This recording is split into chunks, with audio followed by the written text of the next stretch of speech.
점심시간이 짧아서 어떻게 소화는 잘 되고 계신가요? 네. 여러분, 머리를 깨어 있으시면서 머리를 돌리시면 이제 소화가 되실 것입니다. 주무시면 앉으시고요. 우리 이제 가장 중요한 부분입니다. 우리 신구약 66권 가운데 핵심이라고 하면 누구신가요?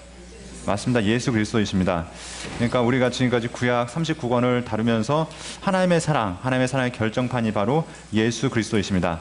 그러면 여러분들이 예수 그리스도 이분이 어떠신지, 어떠한 분이신지 잘 알아야 되는 것은 누가 설명하지 않아도, 누가 강조하지 않아도 여러분들이 잘 알고 계실 것입니다.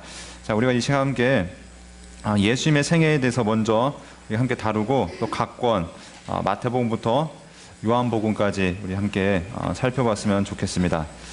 자, 그래서 우리 함께 먼저 예수님의 생애를 보도록 하겠는데요. 자, 페이지 수가 몇 페이지일까요? 35페이지입니다. 35페이지 펴시고, 성경은 일단 신약으로 넘어오셔서 마태복음을 펴놓으시고 이렇게 준비하셨으면 좋겠습니다. 교재를 구약을 들고 아무리 찾으셔도 나오지 않습니다. 신약을 펴시고 보셔야 됩니다. 자, 예수님의 생애 이제 들어가도록 하겠습니다. 우리가 예수님의 생애를 먼저 다루기 전에 우리는 교회 다니면서 그래도 많이 읽는 책 중에 하나가 마태복음일 것입니다. 성경을 구약은 너무 어려워서 좀 그렇고 신약부터 한번 읽어봐야겠다 하면서 딱 펴면은 뭐부터 나오죠? 예, 마태복음이 나오는데 딱 펴자마자 나오는 이야기가 무엇입니까? 네, 아브라함과 다윗의 자손 예수 그리스도의 세계라 하면서 아브라함이 이삭을 낳고, 이삭은 야곱을 낳고, 야곱은 유다와 그의 형제들을 낳고, 유다는 다말에서 베레스와 세라를 낳고, 베레스는 헤스론을 낳고, 헤스론은 람을 낳고, 람은 아미나답 하면서 쭉 내려가죠.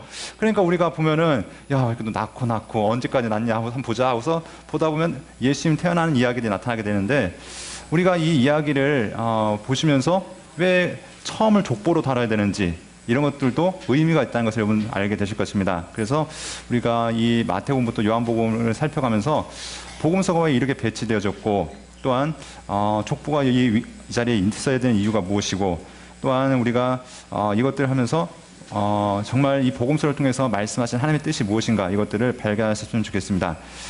복음서를 많이 읽어보시기 때문에 여러분 다 복음서를 잘 아신다고 생각하십니다. 난 복음서를 아직 한 번도 안 읽어봤다, 복음서가 뭔지도 모르겠고 나는 복음서에 대해서 들어본 적도 없다, 있으십니까? 네, 하시면 안 되죠. 네. 마태복음부터 해서 요한복음까지 그래도 한 번 이상을 읽어보셨을 겁니다. 그러니까 이 자리에 오셨지, 복음서가 뭔지도 모르시는 분들이 이 자리에 오셨다는 것은 말이 안 되겠죠. 그런데 사람들이 나름대로 다 나는 알아, 나는 웬만큼 알아, 교회도 웬만큼 다녔기 때문에 나는 이 복음서의 내용이 무엇인지 알아 하는데, 그럼 한번 예수님의 생애에 대해서 한번 설명해 주세요 하면은 여러분 얼마나, 몇 분이나 설명하실 수 있습니까? 바로 앞에 계신 어여쁘신 전도사님이신가요? 목사님이신가요? 권사님이신가요? 예, 사모님이십니다.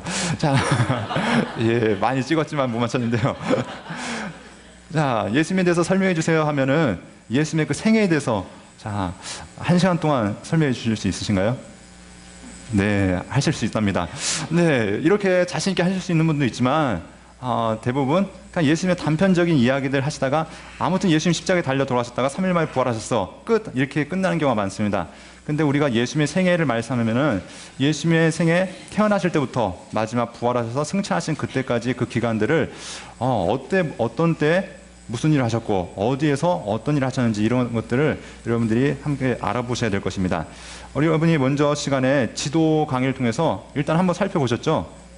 네, 유대인의 지도, 이스라엘의 지도가 어떻게 되어진지는 여러분들 머릿속에 한번 생각해 보시면 되겠습니다. 먼저 밑에 지방은 유대 지방이고, 바로 위에 사마리아가 있었고, 바로 또 위에 갈릴리 지방이 있었죠. 우리 중간사에서도 다뤘듯이 왜 갈릴리하고 유대는 이 유대인들이 사는데 사마리아만 가운데 껴있는 애매한 상황이 됐냐, 이것도 여러분들이 다루셨을 텐데, 그러면서 예수님께서 이 유대에서 갈릴리에서 유대로 가기 위해서는 예외적인 경우도 있었지만 대부분은 빙빙 돌아서 갔다. 보통 일반적인 유대인들은 그 지역을 그냥 곧바로 통과하지 않고 돌아서 가는 것이 일반적인 상황이었다, 이런 것들을 여러분 아실 것입니다. 이런 것들을 염두에 두신 상태에서 우리가 함께 예수님의 생애를 보시겠는데, 자, 예수님의 생애를 아실 때는 여러분들이 반드시 염두에 두셔야 되는 것이 있습니다. 예수님의 일단은 연세가 어느 정도 되셨는지. 우리가 알기로 예수님이 몇 살에 돌아가셨다고 말씀하시죠? 예, 33세에 우리가 십자가에 달려 돌아가셨다가 하늘에 부활하셨다가 승천하셨다고 말씀하십니다. 그렇다면 33세를 따지는 기준이 있어야 되겠죠.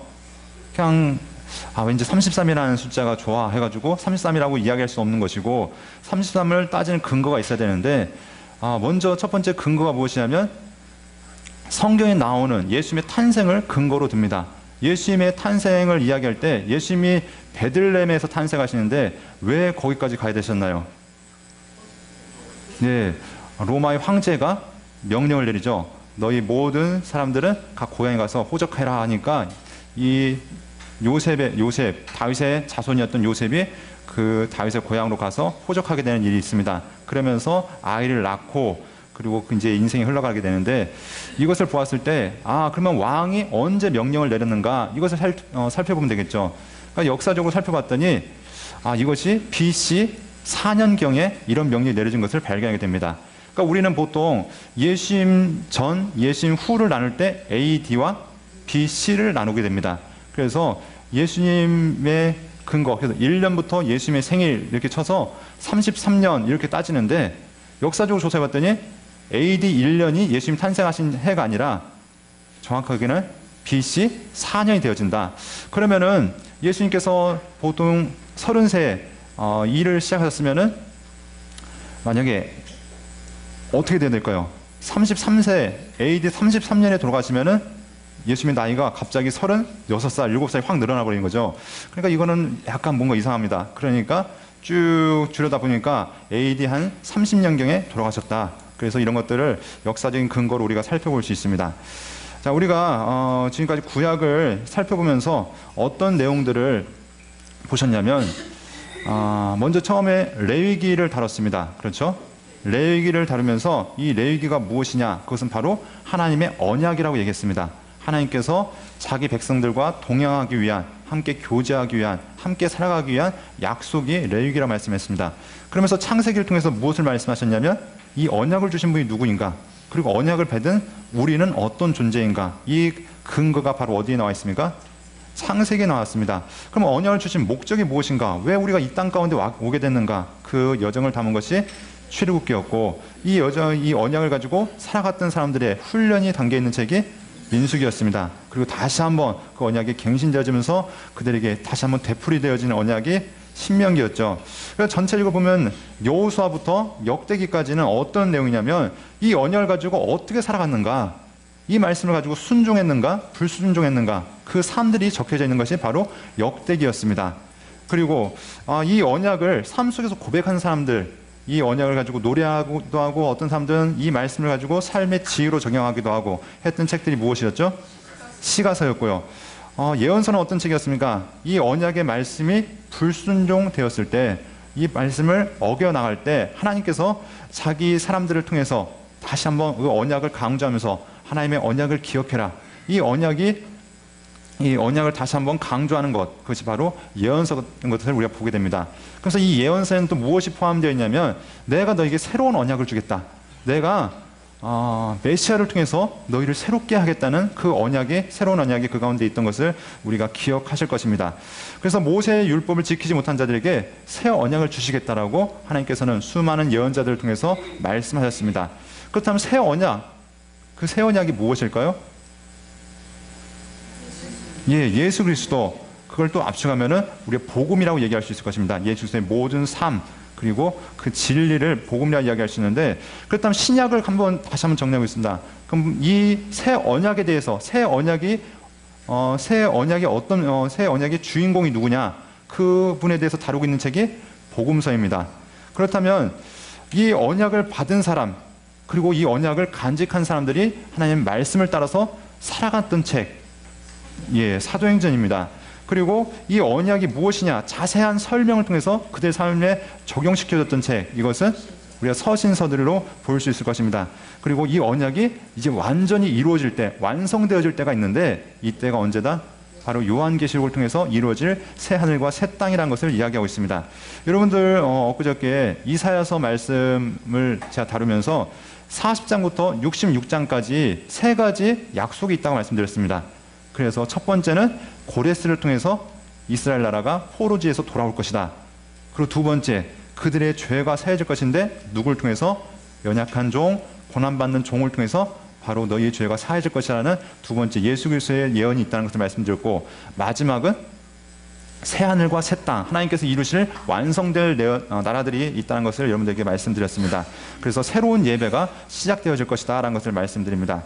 자, 그래서 우리가 이렇게 언약이라는 관점으로 보면 구약이라는 것은 옛 언약, 모세의 율법에서 출발해서 말라기로 맞춰졌다면, 신약은 새 언약, 새 언약이신 주인공이신 바로 예수 그리스도를 통해서 새 언약이 완성되어져 가는 그 과정을 담고 있는 것이 바로 성경의 그 여정이었던 것을 살펴보게 됩니다.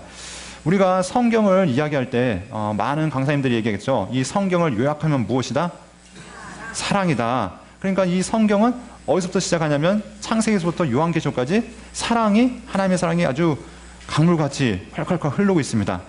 이 사랑 때문에 하나님께서 세상을 시작하셨고, 이 사랑 때문에 또한 세상을 마무리하실 것입니다.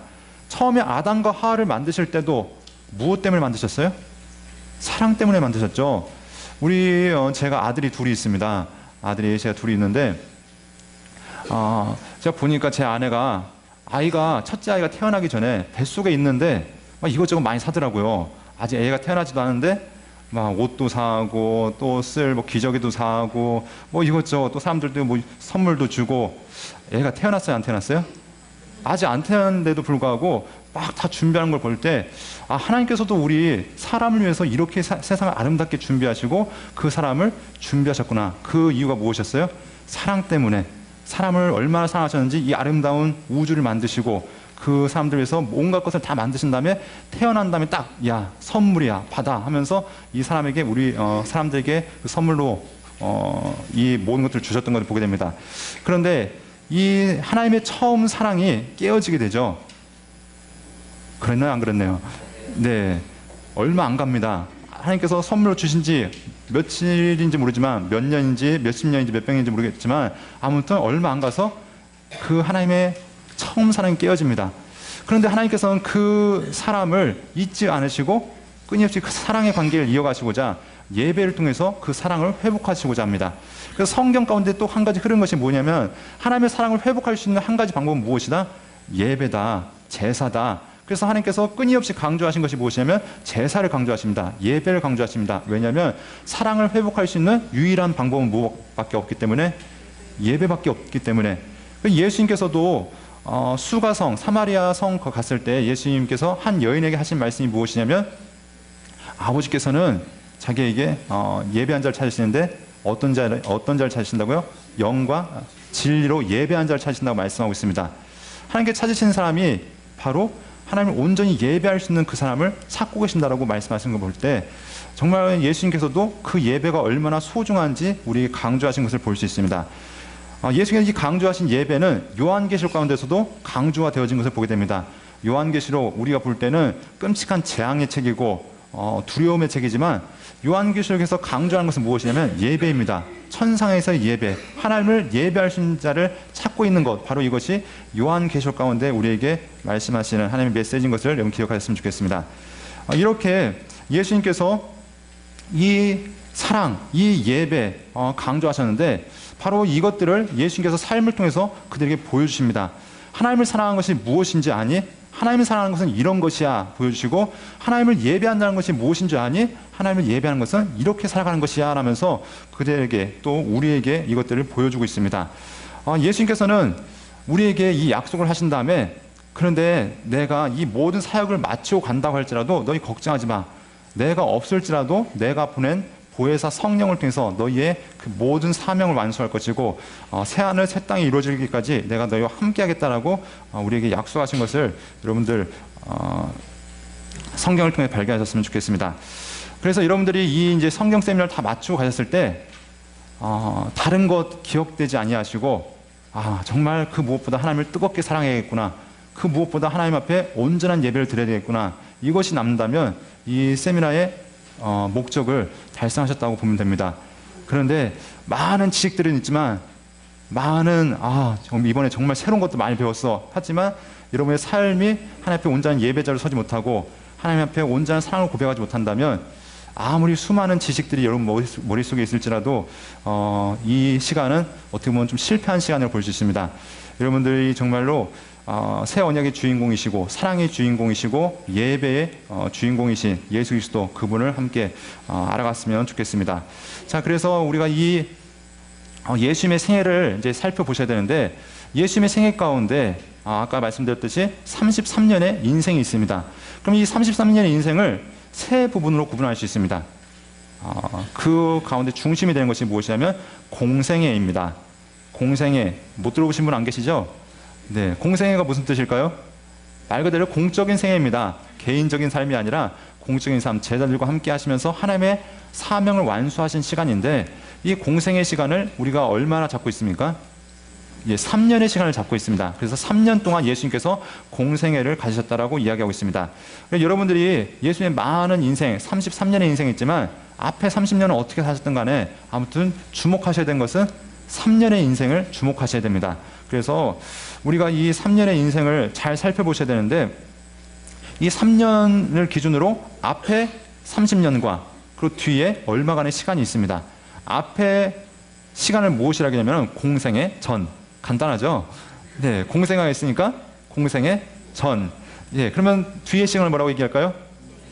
예, 공생애 후 할 수도 있지만 예수님의 그 시간을 이 공생애가 언제로 맞춰지냐면 예수님께서 십자가에 달려 돌아가시고 부활하심으로 맞춰집니다.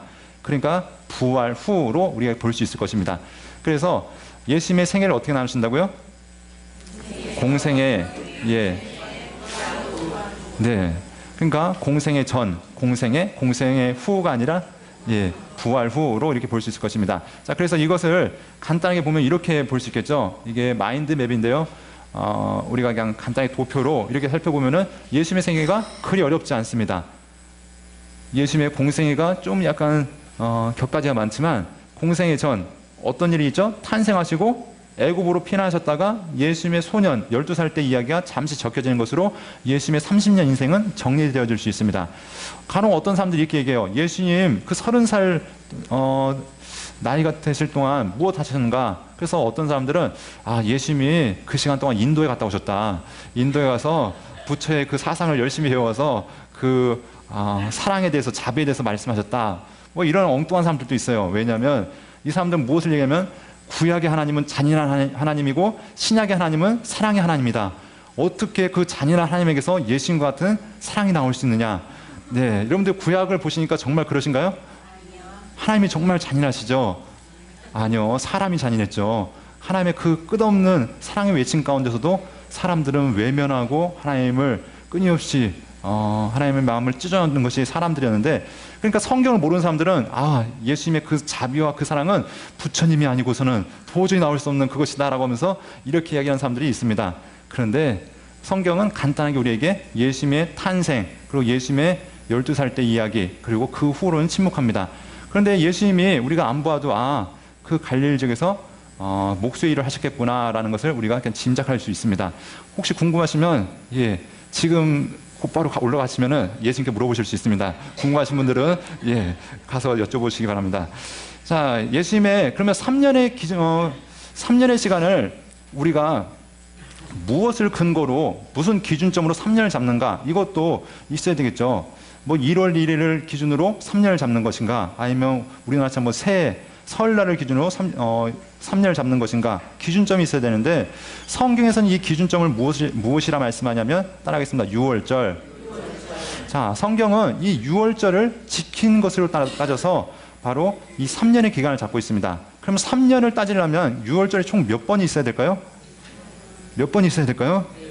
여러분 눈이 좋으십니다. 항상 강사가 여러분들에게 애매한 질문을 하지 않습니다. 힌트까지 다 주니까 자, 몇 번이요? 자, 왜냐하면 처음 시작하는 기점이 있어야 되고 끝마치는 종점이 있어야 됩니다. 그러니까 처음 시작하는 6월절이 있어야 되고 1년, 2년, 3년, 그러니까 총 4번의 유월절이 지났을 때 예수님께서 이 모든 사역을 마치신 것을 우리가 보게 됩니다. 그러면 우리가 지금부터 알아봐야 될 내용이 무엇이냐면 예수님의 이 공생의 시간, 이 3년의 시간을 살펴보는 시간을 우리가 갖도록 하겠습니다. 자, 우리 한번 이제 전체 복을 보면 이런 것과 지금까지 나눴던 이야기들이 다 이 가운데 담겨져 있습니다. 예수님의 생애를 3년의 시간을 공생에 다루게 되면 공생의 전의 시간이 있고 공생의 후의 시간이 있습니다. 그럼 공생의 전의 시간은 30년의 시간이지만 간단합니다. 한번 따라하겠습니다. 탄생, 피난, 소년기. 탄생은 어디서 탄생하셨죠? 베들레헴. 예, 굳이 말씀하지 않아도 여러분 다 알고 있습니다. 그때 이야기들도 다 알고 있습니다. 어떤 일이 일어났었죠?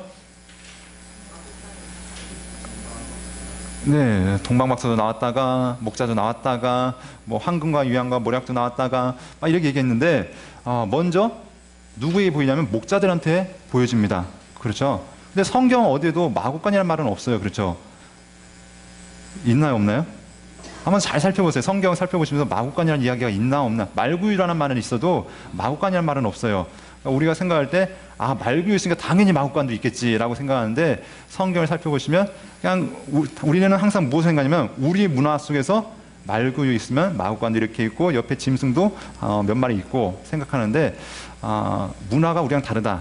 그들은 마당 가운데 그런 구유가 있고 그런 것들을 여러분 좀 염두에 두셔야 될 것입니다. 자, 그래서 탄생을 하시는데 먼저 목자들이 찾아옵니다. 그리고 마태복음에서 가서 보면은 동방박사들이 찾아오는데 그때는 집으로 찾아갑니다. 그러니까 목자들이 발견했을 때 예수님과 박사들이 예수님을 봤을 때는 시간의 차이가 있습니다. 그러니까 동방박사들도 마구간에 가서 예수님께 뭐 옆에 소 매하고 옆에서 막 말 울고 양 매하고 있는데 거기서 막 드린 것이 아니라 예수님 이제 아이 낳고 어느 정도 시간이 지났을 때 베들레헴의 한 집에 가서 예수님께 경배했다. 이런 것들을 살펴보셔야 되고 헤롯이 동방박사들을 만난 다음에 예수님에 대해서 이제 죽일 음모를 꾸미죠. 그리고 그때 아이들이 몇 살 이하로 죽죠? 2살이에요? 3살이에요? 네, 이렇게 논란이 있으면 성경을 살펴보겠습니다. 여러분의 성경이 어떤 성경인가 한번 보겠는데 마태복음입니다.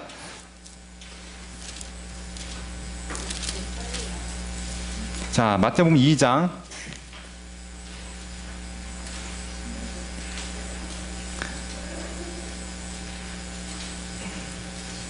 자 16절입니다. 뒤에 그때를부터 하겠습니다. 시작. 그때를 기준하여 2살부터 그 아래로 죽이니.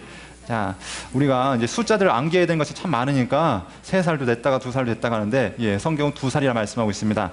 자, 그러니까 2살을 기준했다라는 말 자체가 무슨 얘기냐면 예수님의 나이가 어느 정도 들었을 때를 이야기하고 있습니다. 지금 제 아들 이제 3살이 됐어요. 3살이 됐는데 3살 되면은 갓난아기 하고 차이가 있나요, 없나요? 지금 막 말도 막 아빠 하면서 종알도 그러면서 막 이런 얘기 웬만큼 의사표현을 다 하는데, 그러니까 마구간에 목자들이 예수님을 발견했을 때의 시간과 이 박사들이 예수님을 발견했을 때의 시간이 차이가 있다. 이것들을 여러분들 일단 기본적으로 알고 계셔야 될 것입니다. 자, 그런데 핍박이 오니까 애굽으로 피합니다. 이집트로 피해서 그 가운데서 머물다가 헤롯 대왕이 죽은 다음에 이제 요셉의 고향인 나사렛으로 가서 거기서 살게 되는 것을 보게 됩니다. 자, 이런 가운데 예수님의 소년기가 한 번 등장합니다. 몇 살 때였습니까? 12살 때 예루살렘 성전에 왔다가 부모님들이 당연히 있을 줄 알고 먼저 떠납니다. 살펴보니까 있어요, 없어요? 없죠. 그러니까 다시 와서 예수님 데려갔던 이야기, 이것이 누가복음 2장에 담겨있는 이야기인 것을 보게 됩니다. 자, 그렇다면 이제 공생애가 시작되어집니다. 공생애는 공생의 준비기간이겠죠. 그래서 우리가 잘 알고 있는 가나 혼인잔치, 여러분들 이 이야기 가운데 예수님이 이런 말씀하십니다. 내 때가 이르지 아니한 줄 아직 알지 못하십니까? 라는 이야기를 마리아에게 하는 것을 여러분 보게 됩니다. 내 때가 이르지 않았다는 이야기가 무슨 때일까요? 예수님의 공생애, 다시 말해서 예수님의 사역의 기점이 무엇이라고요? 6월절부터 시작해야 되는데 6월절이 됐어요, 안 됐어요? 아직 안 됐다는 겁니다. 그러니까 이 가나 혼인잔치는 6월절 전에 있었던 사건이다 라고 여러분 기억하시면 될 것입니다. 그래서 내 때가 이르지 않았다는 것이 바로 아직 6월절이 되지 않았구나. 그런 것을 여러분 기억하시면 될 텐데, 자, 여러분 이제 교재를 펴보시면 35페이지에 보면은 이제 표들이 있습니다. 그리고 밑에 생애 자세히 보기 하면서 이제 살펴가는데요. 우리 공생애 준비부터 함께 먼저 보도록 하겠습니다. 예수님께서 공생애를 준비하실 때 먼저 어떤 일을 하셔야 되냐면, 사역을 그냥 나 6월절 됐으니까 무조건 하자가 아니라 하나님의 아들로서 또 하나님의 뜻을 이루는 하나님의 대리자로서 하기 위해서 중요한 일도 있습니다. 그 첫 번째가 무엇이냐면 세례 요한에게 세례를 받으시는 일이었습니다. 그래서 요단 강가에서 예수님께 세례를 받으시고 그 다음에 하신 일이 무엇이죠? 예, 광야에서 40일 동안 금식하며 기도하십니다. 그리고 어떤 일이 있죠? 사단에게 시험을 받으시면서 3가지 시험을 이겨내신 일이 그 가운데 있는 것을 보게 됩니다. 자, 이 모든 이제 준비를 하신 예수님께서 어디로 가십니까? 갈릴리로 가십니다. 갈릴리로 가셔서 여기서 예수님 세례 요한의 제자였던 그 4제자를 만나는데, 이 4제자를 만나서 그 예수님께서 그들과 함께 동행하신 것을 보게 됩니다. 이 가운데 우리가 유명한 사람 한 명 있죠. 무화과 나무 아래에 있던 나다나엘을 그때 만나십니다. 그러면서 나다나엘이 그러죠. 나사렛에서 무슨 선한 것이 나겠느냐 하면서 그때 빌립이 와보라 하는 그런 이야기가 그 가운데 있는 것을 여러분 기억하실 것입니다. 그러면서 이 제자들과 함께 어디 가시냐면 가나 혼인잔치를 가십니다. 아직 공생애가 시작됐다고요? 안 됐다고요? 아직 되지 않았습니다. 그래서 가나 혼인잔치에서 제자들과 함께 이 물이 포도주로 바뀌어지는 놀라운 이적을 행하십니다. 또한 그 다음에 가버나움에 가서 며칠 동안 계신 이야기가 또한 요한복음에 담겨 있는 것을 보게 됩니다.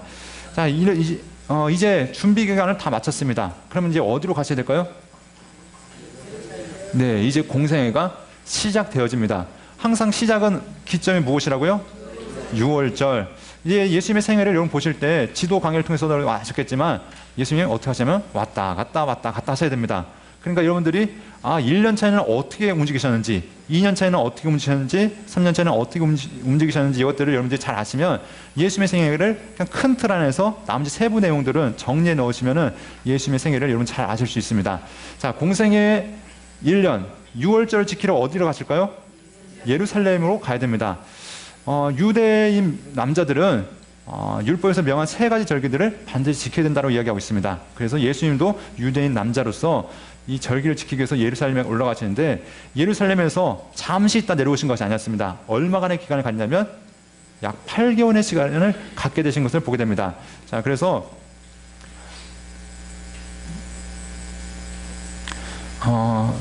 우리가 지도를 통해서 보았죠. 지도를 통해서 보았을 때 예수님께서 움직이셨던 이 모든 지역들이 이 가운데 있습니다. 그래서 예수님께서 유대 지역과 갈릴리 지역을 주로 주 사역지로 삼으시고 나머지는 계속 시간 나실 때마다 움직이셨던 것을 보게 됩니다. 자, 첫 번째 이제 1차입니다. 1차 되시면 어디로 내려오셔야 될까요? 6월절을 지키시러 예루살렘으로 오셔야 됩니다. 이 가운데서 얼마나 머무신가요? 8개월을 머무십니다. 8개월 머무시면 어디로 가셔야 될까요? 다시 갈릴리로 가셔야 됩니다. 그러니까 지금 유대에 계시다. 그럼 그 다음에 어디로 가실까요? 갈릴리로 가실 것이고, 갈릴리에 계시다. 어디로 가실까요? 유대로 가실 거, 유대 예루살렘에 가실 것이고, 그러니까 이것들이 잠시 후면은 가셨다가 오셨다가 이렇게 왔다 갔다 하실 것이구나, 이것들 생각하시는데 예외들이 가끔 있습니다. 그러니까 여러분들 그 예외만 여러분들 잘 숙지하시면 예수님의 생애를 이해하시는데 편하실 것입니다. 자, 공생애 1년 차입니다. 어떤 일이 있으셨냐? 나사렛에서 예루살렘으로 가셨다가 가실 때 보통 유대인 남자들이 어떻게 다니냐면 저 갈릴리에서 요단강을 건너서 베레아직으로 해서 예루살렘으로 들어갑니다. 그런데 이 사마리아 통과하면 얼마나 편하겠어요. 그런데 서로 앙숙인지라 안 가죠. 근데 예수님께서 가실 때는 어떻게 가세요? 유대인들이 일반적으로 다니는 길을 따라서 가십니다. 그리고 8개월을 머무신 다음에 중앙을 통로로 하셔서 사마리아 지역을 거쳐 가십니다. 그 수가성 사마리아를 거쳐서 갈릴리로 가시는데 그 가운데 수가성의 한 여인을 만나시면서 그를 통해서 예배가 무엇인지, 하나님 앞에 예배하는 것이 무엇인지에 대해서 말씀하시는 과정이 그 가운데 있는 것을 보게 됩니다. 자, 사마리아를 통해서 갈릴리로 가신 다음에 가나에 가셨다가 나사렛에서 이사를 하십니다. 어디로 이사를 하시냐면 가버나움이라는 곳으로 이사를 하십니다. 지금까지 나사렛 사람이셨는데 이제 어디 출신이 되세요? 가버나움으로 가시는 것을 보게 되고요. 그 다음에 제자들과 함께 갈릴리 1차 순회 사역을 하십니다. 그래서 가버나움에서 제자 마태를 부르시는 것이 바로 1차 사역의 마침이 된 것을 보게 됩니다. 이렇게 여러분들 기억하실 때는 나사렛에서 예루살렘 오셨다. 그럼 예루살렘에서 하신 일을 기억하셔야죠. 예루살렘에 오셔서 무슨 일 하셨냐? 네, 예수님의 성전을 깨끗하게 하는 사건이 2번이 나타납니다. 언제냐면 제일 사역을 시작하신 첫 번째 6월절에 예수님께서 성전을 완전히 뒤집어 엎습니다. 한 번으로 끝났을까요? 아니죠. 마지막 4년차 때, 그러니까 3년차 네 번째 6월절 때도 예수님께서 성전을 뒤집어 엎으십니다. 그러니까 성전 척결 사건, 성전 정화 사건은 총 몇 번에 걸쳐 있다? 2번. 처음 시작하실 때, 마치실 때 2번에 걸쳐 있다는 걸 기억하시고, 자, 이런 사건을 통해서 사람들의 주목을 받습니다. 저분이 누구냐? 저분이 누구길래 이런 일을 행하시냐 하면서 사람들이 관심 갖는 가운데 누가 찾아오냐면 니고데모라는 사람이 찾아옵니다. 그것이 요한복음 3장에 나타나는데요. 니고데모를 통해서 하나님이 세상을 이처럼 사랑하사 독생자를 주셨으니 이는 그를 믿는 자마다 멸망하지 않고 영생을 얻게 하려 하심이니라는 우리 중요한 말씀. 그러면서 영생이 무엇입니까? 하면서 그런 질문 가운데 예수님께서 하나님의 뜻이 무엇인지, 하나님의 사랑이 무엇인지에서 설명하신 과정들이 그 가운데 있는 것을 여러분들 보실 겁니다. 네. 그리고 이렇게 예수님께서 니고데모를 이제 만나신 다음에 어디로 가시냐면 사마리아 수가성 가운데 가십니다. 그래서 그 가운데 남편 5이 있었던 여인을 만나고 그를 통해서 그 여인을 회복하시는 과정이 그 가운데 있는 것을 보게 됩니다. 이 수가성이라는 뜻이 무슨 뜻일까요? 예, 갑자기 생각난 것이 있는데, 예전에 저희 사역하던 교회에 이제 쉼터가 있었습니다. 쉼터가 있었는데 무슨 이름을 지으면 좋을까라고 하다가 이름을 뭐냐면 수가성 쉼터라는 이름을 지었어요. 네, 의미는 다가오시죠?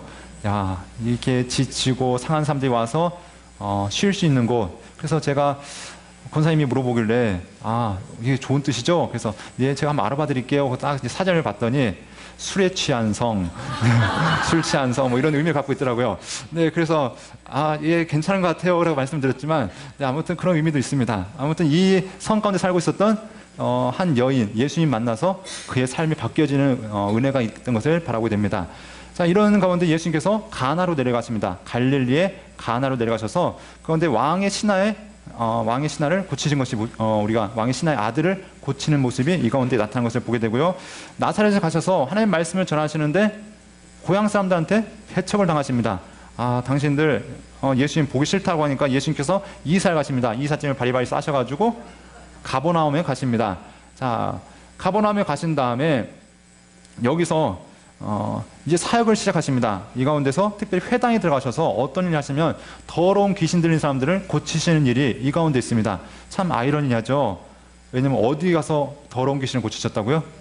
회당에서, 유대인의 율법이 선포되어지는 회당 가운데서 귀신 들린 사람이 있었다. 그 귀신 들린 사람을 예수님께서 고치셨다. 하나님께서 분명히 어떤 일을 시작하실 것 같은데, 네, 그런 놀라운 일들이 있었고요. 가버나움에 또 어떤 일이 있었냐면 베드로의 장모가 있었습니다. 예, 베드로의 장모가 열병이 들었으니까 이 열병 든 장모를 고친 일도 이 가운데 있는 것을 여러분 보게 되고요. 갈릴리 이제 1차 순회 사역이 있는데 예수님께서 제자들과 함께 다니시면서 그들에게 복음을 전하는 일, 이 가운데도 예수님께서 많은 사람들과 함께 회당을 다니시면서 고치시는 일들이 있는 것을 보게 됩니다. 자, 이렇게 해서 1년차 공생의 1년차가 마쳐지게 됩니다. 여러분들 좀 기억하시면 될 때 어떻게 기억하시냐? 자, 1년차 시작합니다. 어디로 가십니까? 예루살렘. 얼마나 계시죠? 8개월. 자, 다시 올라가십니다. 어디를 거쳐 올라가시나요? 예, 사마리아의 수가성을 거쳐 지나가십니다. 그리고 올라가신 다음에 갈릴리 지방에 가셨는데 갈릴리 도라는 그곳 가운데 도시들을 여러 군데를 돌아다니십니다. 첫 번째 어디로 가시죠? 가나로 가신 다음에 나사렛, 고향이셨죠? 그 고향에 가셨다가 쫓겨나십니다. 어디로 이사 가시죠? 가버나움으로 가십니다. 가버나움에서 어떤 일을 하시죠? 예, 전도 사역을 하시고 마태를 부르시는 일, 이렇게 일이 맞춰진 것을 보게 됩니다. 여러분 지도를 보시면 알겠지만 나사렛과 가버나움이 가까운 거리는 아니죠? 네, 가나로 가셨다, 나사렛 가셨다, 가버나움 가신 그 거리가 뭐 요즘 같은 경우는 빨리 갈 수 있겠지만 좀 가까운 거리가 아닌 것을 보게 됩니다. 자, 이렇게 하셔서 1년차가 맞춰지면, 자, 1년차가 맞춰지면 몇 년차가 될까요? 예, 여러분 참 똑똑하십니다. 자, 그러면 2년차가 시작되어집니다.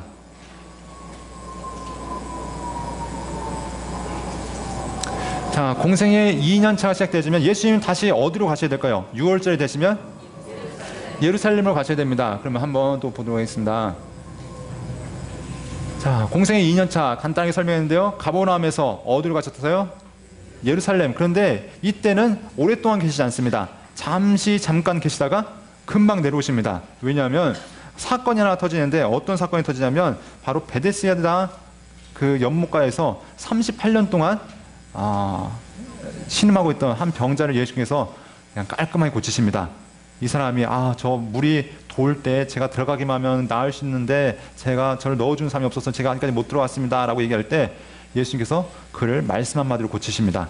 그리고 이 일이 문제가 되는데, 왜냐하면 안식일 날이었고 또 더 큰 문제는 자신이 하나님의 아들이라고 얘기합니다. 아버지께서 일하시니 나도 일하신다 했더니 유대인들이 기적 이전에 뭐냐면, 아니 어떻게 이렇게 신성모독을 할 수 있냐 하면서, 어떻게 사람이 하나님을 향해서 감히 아버지를 할 수 있냐 하면서 유대인들이 이때부터 이제 예수님을 대적하기 시작합니다. 이런 가운데 예수님께서 오래 계시지 못하고 가버나움으로 내려오셔서 이제 제자들과 함께 2차 순회 전도를 하게 되십니다. 갈릴리 지역만 다니신 것이 아니라 갈릴리 지역을 다니시면서 데가볼리, 이방인 지역입니다. 데가볼리까지 가셨다가 다시 가버나움으로 오시는 것, 이것이 2차 전도 여행입니다. 그러니까 큰 지역으로 보면은 어떻게 하셨어요? 2차 됐을 때 유대 예루살렘에 가셨다가 갈릴리로 다시 돌아오셔서 가버나움을 중심으로 전도여행을 하시다가 데가볼리로 가셨다가 가버나움으로 다시 오시는 것, 이것이 2차입니다. 그럼 2차까지는 그리 어렵습니까? 어렵지 않습니까? 조금 어려워요? 자, 한번 1차 한번 해보겠습니다. 1차 어떤 일이 있었죠? 예루살렘으로 가십니다. 얼마나 계시죠? 8개월 계십니다. 다시 올라가시는데, 다시 내려가시는데 어떤 일이 있습니까? 어디를 들으시죠? 사마리아 수가성을 들으셨다가 가나로 가시죠. 갈릴리 가나로 가셨다가 가나에서 나사렛 가셨다가 이사하셔서 가버나움 가시고 거기서 전도하시다가 제자를 부르시는 일, 마태를 부르시는 일이 1차였고, 2차 다시 예루살렘으로 올라가십니다. 올라가셨다가 사마리아 통과하나요? 안 하나요? 안 하시죠. 그냥 곧바로 갈릴리로 가십니다. 갈릴리에 어디로 가시나요? 지금 어디로 이사하셨어요? 가버나움 이사하셨으니까, 집을 비우셨으니까 다시 집으로 돌아가셔야죠. 그러니까 가버나움으로 가십니다. 가셨다가 어떻게 하시죠? 전도하시죠. 사람들과 함께 사역을 하시다가 데가볼리까지 가셨다가 다시 가버나움으로 오시는 일이 있습니다. 자, 그래서 여러분들이 지도를 보시면은 여러분 좋은 지도만 보시다가 이런 지도 보시면은 눈에 잘 안 들어오시겠지만, 이렇게 되어집니다. 자, 이런 일들이 있었고요.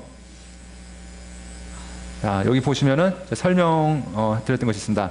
예루살렘에서는 그렇게 큰 일들을 행하지 않으셨습니다. 왜냐하면 큰 사건은 무엇이었냐면 38년 된 병자 고친 사건, 이거 기억하시면 되고요. 다시 돌아오셔서 하신 일이 무엇이냐면 갈릴리 2차 이제 순회전도 하시면서 많은 사역들 하십니다. 가버나움 나인이라는 곳에서 백부장의 종을 고치시고, 나인성 과부의 아들을 살리시고, 그리고 뭐 비유도 말씀하시고, 또 뭐 귀신 들린 사람들 병원이 된 사람을 고치시고, 하나님 말씀도 전하시고, 그래서 이때 2차 가운데 어떤 일이냐면은 산상수훈이 있죠. 그래서 사람들에게 심령이 가난한 자는 복이 있나니, 애통하는 자는 복이 있나니, 온유한 자는 복이 있나니, 의에 줄이고 목마른 자는 복이 있나니, 긍휼력 있는 자는 복이 있나니, 마음이 청결한 자는 복이 있나니, 화평케 하는 자는 복이 있나니, 의를 위하여 핍박받는 자는 복이 있나니 하면서 이렇게 그 복에 대해서 선언하신 것들이 이 가운데 있는 것을 이 가운데 우리 살펴볼 수 있고요. 가다라 지방 데가볼리 지역을 가셔서 어떤 일을 행하시냐면 귀신 들린 사람을 고치시는 일도 있습니다. 이 데가볼리 지역은 성경에 봤더니 그 가운데 돼지를 키웠다라고 이야기하고 있습니다. 그러면서 그 가운데 예수님께서 거기에 찾아가셔가지고 그 사람을 고치는 일도 우리가 볼 수 있고요. 가버나움에 가셔가지고 혈루증 여인을 고치시는 일, 그리고 야이로의 딸을 고치시는 일도 우리가 볼 수 있습니다. 우리가 이렇게 1차와 2차를 살펴보셨는데, 이제 사역들은 여러분들이 집어넣으셔야 됩니다. 그러니까 큰 틀은 이렇게 흘러가는구나 하시는데, 그 사이에 들어가는 내용들은 여러분들이 이제 하나하나 집어넣으셔야 됩니다. 왜냐하면 이 각 복음서들이 다 시간 순서를 따라서 적혀졌으면 우리가 참 편하죠. 예수님이 이렇게 하셨고 이렇게 하셨고 순차적으로 따라가면 참 좋을 텐데, 각 복음서마다 편집의 목적이 다릅니다. 그러니까 사람마다 주제별로 모은 사람들도 있었고, 어떤 사람은 더 부각시키고자 하는 그 내용들이 있었기 때문에 복음서를 다룰 때마다 이 앞에 나왔던 내용인데 여긴 뒤에 나왔네? 이거는 왜 여기에 껴있지? 하는 내용들이 있습니다. 왜냐하면 전하고자 하는 메시지가 달랐기 때문에 시간 순서가 아니라는 것들 여러분들 기억하셔야 예수님의 생애를 잘 기억하실 수 있습니다. 자, 3차입니다. 3차 전도여행이 되시면 당연히 또 어디로 가셔야 돼요? 예루살렘을 가셔야 되는데, 3차 때 가셨을까요? 안 가셨을까요? 안 가셨습니다. 왜냐하면 지금 이 유대 예루살렘 지역에는 이제 예수님에 대한 의견이 분분합니다. 이 사람이 과연 좋은 사람이냐, 나쁜 사람이냐, 선한 사람이냐, 악한 사람이냐라는 의견이 있으면서, 특별히 바리새인들과 사두개인들이 예수님을 죽이려고 지금 이 예수님에 대해서 찾고 있습니다.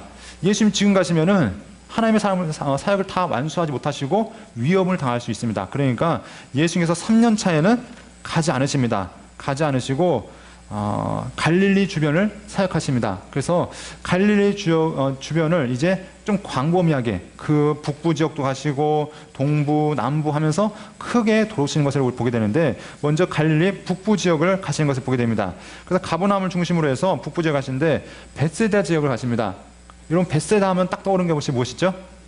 예, 우리 노래도 있죠. 벳세다 들녘에서 보리떡밭, 이런 노래도 있어요. 옛날 주일학교 때 배웠던 노래인데, 여러분 안 배우셨나 보네요. 자, 이런 노래들도 있어요. 그래서 벳세다 하면 보리떡. 그래서 이 사역들이 있고요. 그리고 벳세다 근처에서 예수님께서 사역하신 다음에 그 다음날 어떻게 하시죠? 제 아들 먼저 보내놓으신 다음에 예수님께서는 무리를 걸어서 가시는 모습도 이 말씀을 통해 살펴볼 수 있습니다. 또한 장로들의 유전에 대한 예수님의 견해, 그래서 장로들의 그 전통들, 장로들이 지금까지 습관적으로 해왔던 그것들을 예수님께서 비판하시는 모습도 우리가 볼 수 있고요. 자, 이제 이방인 지역으로 가십니다.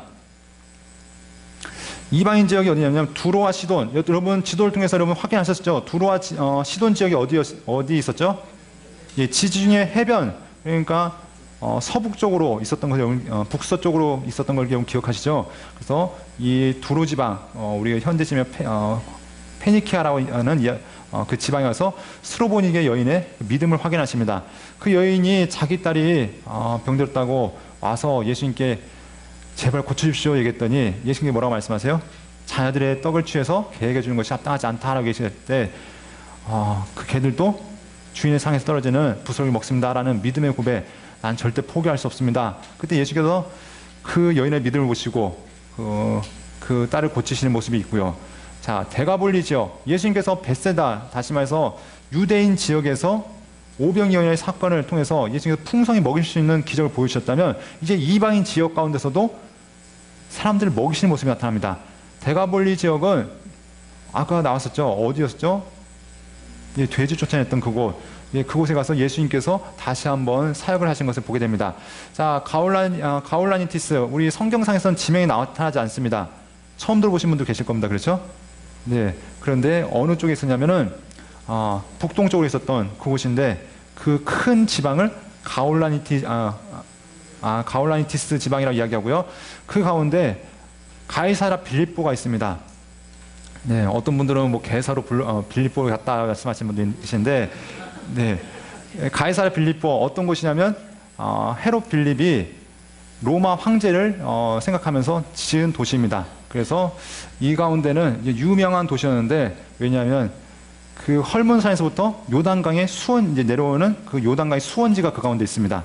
그리고 고대로부터 텔 단일에서 그 염소신 사람 모양을 한 염소신 있죠. 그런 신을 섬기는 신의 제단도 그 가운데 있습니다. 그러니까 황제 숭배와 더불어서 이방인의 신전이 있던 그곳에서 예수님께서 어떤 말씀을 하시냐면 사람들이 나를 누구라 하느냐라는 그런 물음을 제자들에게 묻고 계신 것을 보게 됩니다. 그때 베드로가 유명한 고백을 하죠. 주는 그리스도시요 살아계신 하나님의 아들이십니다 라는 고백이 그 가운데 있는 것을 보게 됩니다. 그래서 세상 황제가 섬기는 이곳, 세상의 우상이 섬김받는 이곳에서 오직 유일하신 왕, 유일하신 황제는 예수일 수밖에 없습니다 라는 것들을 고백하는 것을 우리가 보게 되고요. 높은 산에 올라가십니다. 아마도 뭐 헐문산이나 아니면 그 근처에 있었던 산이었다라고 얘기하시는데 그 가운데 올라가서 놀라운 기적을 체험합니다. 어떤 기적을 체험하냐면은 예수님 올라갔는데 예수님의 모습이 변화됩니다. 그리고 엘리야하고 모세와 함께 대화하는 모습이 있는데 엘리야와 모세는 무엇을 상징하냐면 율법과 예언의 상징입니다. 그러니까 구약의 모든 통칭을 이야기할 때 모세와 엘리야, 그러니까 그것이 누구에게 하나로 귀결되자면 시간이 지나니까 모세와 엘리야는 사라지고 누구만 남아 계세요? 예수님만. 바로 율법과 그 선지자들의 예언의 완성으로 예수님이 예수님을 통해서 완성되었다는 것을 보게 되는데 베드로가 이때 한번 헛소리를 하죠. 예수님 여기 있는 것이 좋사오니 우리가 예수님을 위해서 우리가 초막셋을 짓 때 하나는 모세를 위해서, 하나는 엘리야를 위해서, 하나는 예수님을 위해서 하십시오. 그때 예수님께서 아무 얘기도 않고 그냥 내려오십니다. 왜 그러신지 아시죠? 네? 정신 차리라고. 예, 이건 직업과 관계가 있습니다. 예, 베드로, 야고보, 요한은 직업이 무엇이었죠? 어부였고 예수님은 집주면 누가 지셔야 돼요? 예. 예, 진짜 그렇게 믿으시면 안 됩니다. 예. 그러니까 여러분들이 이런 일도 이 가운데 있었던 걸 여러분 기억하시면 좋을 것 같고요. 자, 이 산을 내려왔더니 어떤 일이 있냐면 제자들끼리 싸웁니다. 야, 누가 크냐? 예수님 앞으로 임금이 되시면은 우리 중에 누가 예수님 옆자리에 앉을 것이냐, 뭐 이런 다툼도 있는 것을 보게 됩니다. 그러면서 예수님께서 정신 차려 이제부터 집중 훈련이 들어가기 시작합니다. 왜냐하면 지금 몇 년 차입니까? 3년 차입니다. 예수님께서 제자들을 훈련시키시고 이제 만나실 시간이 얼마 남지 않았습니다. 그렇기 때문에 집중적으로 제자들을 교육하시고 그들과 함께 만날 시간을 갖게 되는데요. 특별히 예루살렘으로 이제 올라가십니다. 예수님께서 예루살렘에 아주 올라가지 않으신 것이 아니라 3년 차 가운데 한 번 올라갔다 오시는데 그때가 언제냐면 초막절 또한 수전절 때 함께 올라가는 것을 보게 됩니다. 자, 그래서 이 유대 베레아 사역을 하게 되는데 베레아는 유대 동쪽에 있는 곳이 베레아입니다. 그래서 함께 사역하게 되시는데 한번 보도록 하겠습니다. 자, 유대 지역과 더불어서 베레아 지역을 다니시면서 예수님께서 사역을 하십니다. 그래서 초막절에 예수님께서 예루살렘을 중심으로 사역하시고 또 그 주변을 다니시면서 하나님 말씀을 전하시고 이적을 행하신 것도 우리가 볼 수 있습니다. 옆에 한번 읽어보도록 하겠습니다. 가버나움에서 어떻게 가셨죠? 사마리아의 한 촌으로 가시고 여리고로 가시고 베다니에서 예루살렘, 베바라, 베다니 하면서 저 가버나움에서 오신 예수님께서 이렇게 돌아다니셨다. 그래서 한번 원을 도시는 것처럼 시계 방향으로 한번 도시는 모습이 있는 것을 보게 됩니다. 자, 그래서 또 마지막 전도 사역 하면서 베다니에서 에브라임 동네, 베레아, 여리고, 베다니 하면서 예수님께서 마지막 전도 사역이 있는 것을 보게 되고요. 자, 예루살렘을 가시는 길 가운데 사마리아 가운데 예수님이 어떤 일을 행하시냐면 70명의 제자를 파송하십니다. 그러면서 제자들이 와서 각각 복을 하죠. 우리가 했더니 하나님의 능력들이 나타났습니다. 귀신이 쫓겨나는 것을 보게 되었고 하면서 하나님의 나라가 완성되어져 가는 것들을 예수님께서 그들에게 말씀하신 것을 우리가 볼 수 있습니다. 사마리아를 통과하신 다음에 사마리아 가운데서 제자가 되고 싶어하는 세 사람을 만나시는 일이 있고요. 70인 전도단을 둘씩 짝지어서 베레아 지방에 파송하시는 일도 있고요. 예루살렘의 초막절 중간과 끝에 예루살렘 성전에서 가르치신 일이 있습니다. 이때 이제 예수님을 다시 사람들이 보게 되니까 또 논쟁이 벌어집니다.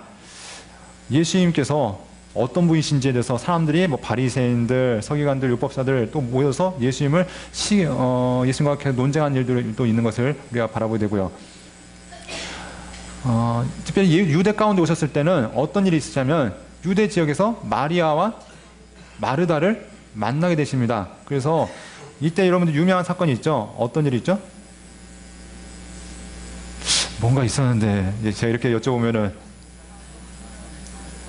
네, 음식하는 이야기가 있죠. 그랬더니 예수님께서 네, 누굴 더 귀하다고 말씀하십니까? 네. 지금 왜냐하면은 사역에 이제 지금 시간을 아셔야 됩니다. 예수님께서 밥 먹는 거 별로 안 좋아하시나 보다 이것이 아니라 예수님의 지금 시간이 점점 십자가에 달려 돌아가실 시간이 가까워지고 있습니다. 이런 상황 가운데서 정말 하나님께서 기뻐하신 것이 무엇일까? 마지막으로 하나님의 그 마음을 이해할 사람, 나와 함께 그 마음을 알아줄 사람을 찾고 계신 그때 마르다는 참 바빴죠. 어떻게 하면 접대할까? 그것이 나빴다는 것이 아니라 더 우선순위가 무엇인가를 알았어야 되는데 그것을 미처 깨닫지 못했던 것이 있었고요. 자, 예수님이 가르치시는 일들이 유다 베레아 지역에서 있는 것을 보게 되고요. 예수님께서 또 사역도 하십니다. 예루살렘에 올라오셔서 날 때부터 소경된 자를 고치십니다. 날 때부터라고 얘기하면 어떤 사람들이 이렇게 얘기합니다. 보통 날 때부터 하면은 사고가 아니기 때문에 아마 안구가 제대로 형성되지 못했을까라고 얘기하는 사람들이 있습니다. 그런데 예수님께서 어떤 이적을 보여주시죠? 흙을 이기셔가지고 침으로 이기신 다음에 눈에다 바르신 다음에 어디에 가서 씻어라? 실로암 못에 가서 씻어라 하면서 글을 하십니다. 이걸 통해서 사람이 흙으로 지음받았잖아요. 네, 하나님께서 다시 한번 새로운 창조를 보여주신 것은 아닐까라는 한번 생각도 해볼 수 있습니다.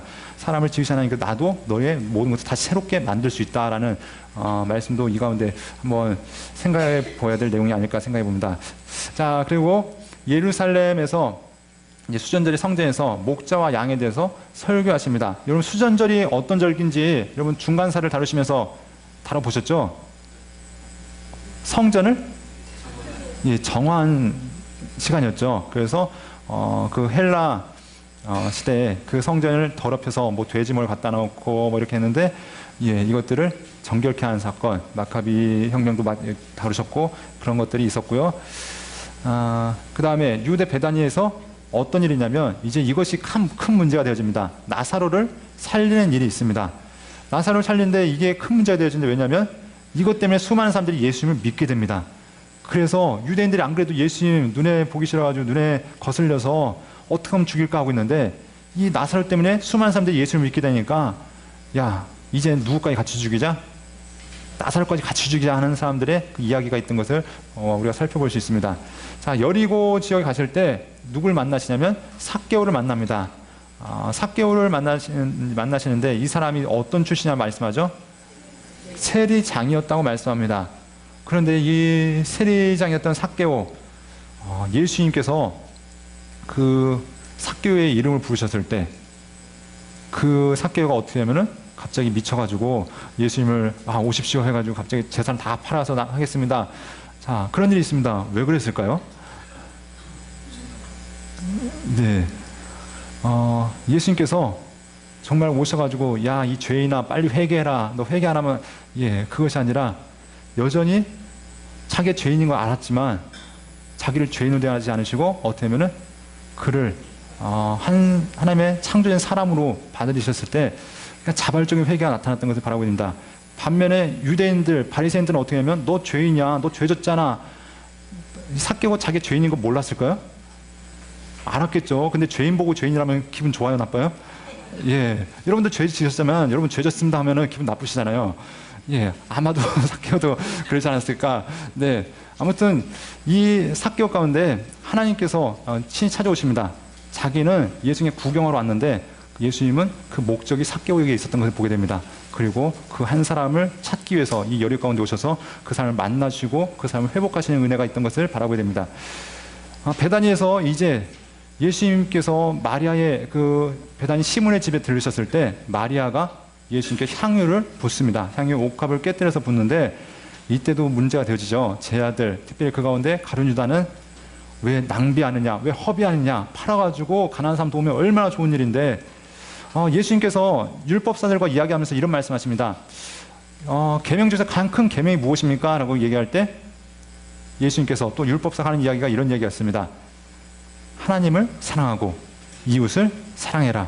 하나님을 사랑하는데 내 마음을 다하고 뜻을 다하고 힘을 다해서 내 하나님을 사랑하라. 이것이 크고 첫째 되는 계명이요 둘째는 이와 같으니 내 이웃을 내 몸과 같이 사랑하라 말씀하십니다. 이들 제자는 무엇을 얘기하면은 우리의 이웃 사랑해야죠. 하나님 예수님 그렇게 말씀하셨잖아요. 근데 예수님 무슨 얘기예요? 참 중요하다. 그런데 하나님을 사랑하는 것, 그것도 그와 못지않다. 예수님은 누구세요? 하나님의 아들, 하나님의 아들, 다시 말해서 하나님을 섬기는 일에 마리아가 지금 앞서서 그 향의 옥합을 붓는 일들을 우리가 바라보게 됩니다. 자, 그 다음에 이제 공생의 3년차 마지막 그 공생의 시간이 되어집니다. 이제 공생의 3년 무슨 절기로 마무리가 되어지죠? 6월절입니다. 지금까지 유대 지역을 이제 도셨던 예수님께서 이제 6월절이 얼마 남지 않으셨을 때 많은 사람들 한 일주일 남겨놓고 6월절 행사를 준비하러 들어가셨다 얘기하시는데, 자, 일요일 날 어떻게 하셨다고요? 나귀 타고 예루살렘에 입성하십니다. 말이 아닌 나귀로 겸손한 왕으로 들어가신 것을 보게 되고요. 월요일 날 성전에 들어가셔서 성전을 다시 한번 깨끗게 하신 사건도 있는 것을 보게 됩니다. 화요일 날에는 어떤 일이 있으시죠? 제자들과 이제 말싸움이 있는 것을 보게 되고요. 그러면서 예수님께서 그들과 논의하신 다음에 제자들과 함께 감람산으로 가시면서 제자들을 가르치십니다. 목요일 날 이제 우리가 행하고 있는 성만찬의 기원이 되어지는 이 목요일, 성만찬 6월절 만찬을 하시고, 그리고 제자들 발을 씻기시고, 그리고 제자들과 함께 갈릴리에 가시면서 마지막 하나님 말씀에 대해서 전하신 다음에 가룟 유다의 그 배신으로 잡히게 되는 일이 있습니다. 그리고 밤새 신문을 당하시고, 그리고 금요일 날 재판하시고 죽으시는 일이 있습니다. 자, 이런 가운데 예수님께서 공생의 3년이 맞춰지는데, 이걸로 예수님의 모든 생애가 끝나는 것이 아니죠. 죽으셨으면 어떤 일이 있으셔야 돼요? 다시 살아나셔야 됩니다. 그래서 예수님께서 살아나시는데, 예루살렘에서 어떻게 하시냐면, 예수님께서 부활하신 예수님이 사람들에게, 여인들에게 보이시고 제자들에게 보이십니다. 그리고 어디로 가십니까? 엠마 도상에서 보여주시고, 또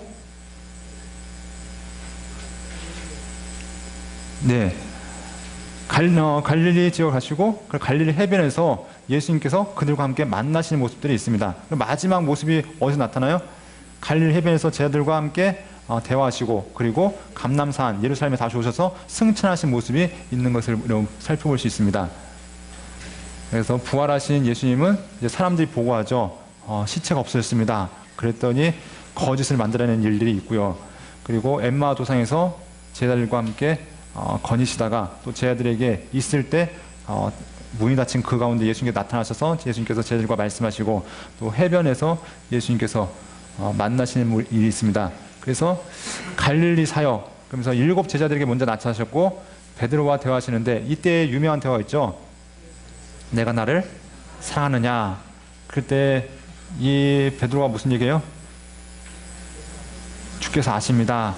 네, 예수님께서 내 양을 먹이라, 내 양을 치라, 내 양을 먹이라는 말씀이 이 가운데 우리가 살펴볼 수 있습니다. 그리고 예루살렘 사역, 마지막으로 예루살렘으로 다시 오셔가지고 마지막 당부를 하십니다. 여러분, 각 복음서 마지막에 보면은 말의 내용은 약간씩 다르지만 그 핵심 주제들은 같습니다. 어떤 일이냐면 제자를 삼아야 되고 가르쳐야 되고 증인이 되어라. 그래서 마태복음 같은 경우는 그러므로 로 시작하죠. 네, 그러므로 뭐라고 시작해요? 너희는 온 족속으로 제자를 삼아 아버지와 아들과 성령의 이름으로 세례를 주고 내가 너희에게 분부한 모든 것을 가르쳐 지키게 하라. 볼지어다 내가 세상 끝날까지 너희와 함께 항상 함께 있으리라 라고 이렇게 말씀하시고, 마지막 우리가 부활하시기 승천하시기 바로 전에 했던 말씀은 사도행전 1장 8절 말씀, 여러분 기억하실 것입니다. 어떤 말씀이죠? 오직 성령이 너희에게 임하시면 너희가 권능을 받고 예루살렘과 온 유대와 사마리아와 땅끝까지 이르러 내 증인이 되리라. 이런 말씀을 하시면서 예수님께서 마지막으로 그들에게 당부하시고, 특별히 하나님의 나라의 회복에 대한 말씀하십니다. 그 나라가 언제입니까? 언제 회복되어집니까? 그때 예수님께서 그 날과 신은 중요한 것이 아니라 하면서 이 8절의 말씀이 이들에게 선포되어집니다. 그러면서 올라가신 그대로 다시 오실 것이다 라는 천사들의 말과 함께 예수님께서 승천하시는 그 모습들이 있습니다. 그리고 승천하시면서 다시 오겠다라는 약속을 하고 계신 것을 보게 되는데, 자, 이렇게 예수님의 생애 우리가 간단하게 살펴봤습니다.